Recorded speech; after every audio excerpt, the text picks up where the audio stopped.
حضرت عبداللہ بن مبارک رحمت اللہ علیہ آپ نے 1 سال حج فرمایا، طواف کعبہ کرنے کے بعد وہیں لیٹ گئے، آنکھ لگی تو 2 فرشتوں کو اترتے ہوئے دیکھا۔ اب وہ دونوں گفتگو کرنے لگے۔ ایک فرشتہ دوسرے سے کہنے لگا یہ بتاؤ اس دفعہ کتنے حاجی آئے؟ بتایا گیا 6 لاکھ حاجی آئے۔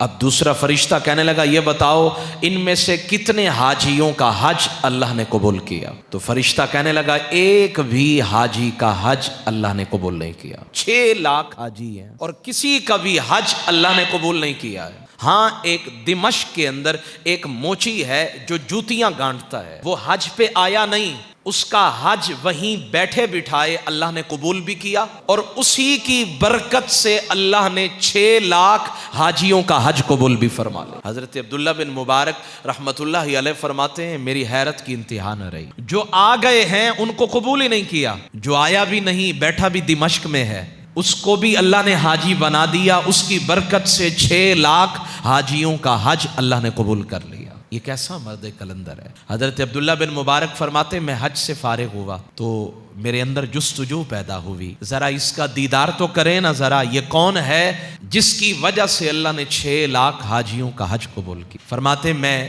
پوچھتے پوچھتے دمشق میں پہنچا۔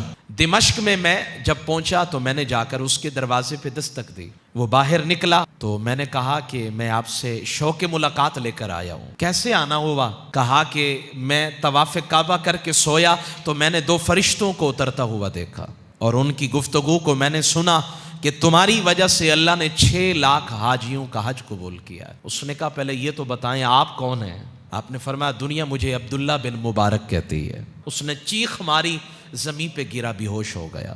جب ہوش آیا تو کہنے لگا عبداللہ بن مبارک یہ تو بتاؤ آخر وہ فرشتوں کی ملاقات جو ہوئی اس میں گفتگو کیا ہوئی جس کی بنا پہ تم مجھ سے ملاقات کے لیے اتنا لمبا سفر کر کے آئے ہو؟ تو حضرت عبداللہ بن مبارک نے کہا کہ وہ فرشتے کہہ رہے تھے اس سال 6 لاکھ حاجی آئے لیکن کسی کا بھی حج اللہ نے قبول نہیں کیا۔ ایک ہے موچی جوتیاں گانٹھنے والا، گرا لگانے والا، وہ دمشق کا رہنے والا ہے، وہ آیا نہیں لیکن اس کا بھی حج قبول کیا، اس کی بنا پہ اللہ نے 6 لاکھ حاجیوں کا حج قبول کیا ہے۔ بتاؤ ایسا کون سا عمل کرتے ہو جو عمل میرے رب کو پسند آیا، گھر بیٹھے بٹھائے اللہ نے تمہیں حاجی بنا دیا؟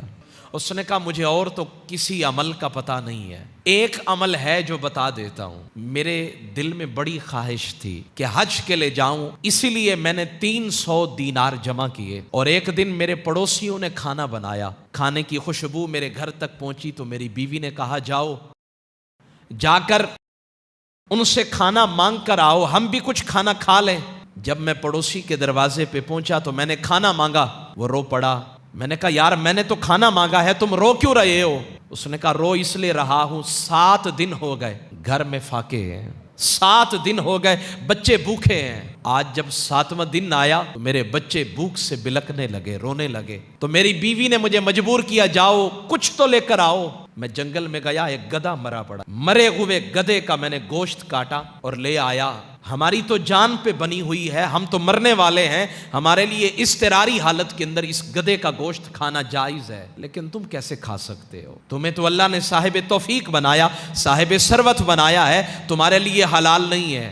وہ موچی کہتا ہے میرے اوپر لرزہ طاری ہوا، میں نے کہا حج کا موقع تو پھر بھی مل جائے گا، لیکن یہ جو بھوکا ہے، ان کے گھر کے اندر جو فاقے ہیں، ان کے غم کا مداوع کون کرے گا؟ کہتے ہیں میں نے آستین سے 300 دینار نکالے، میں نے اس کو دیے، میں نے کہا جاؤ اپنے بچوں کو کھانا کھلاؤ، تم کھاؤ، اللہ کرم کرے گا تو پھر میں حج کے لیے بھی چلا جاؤں گا۔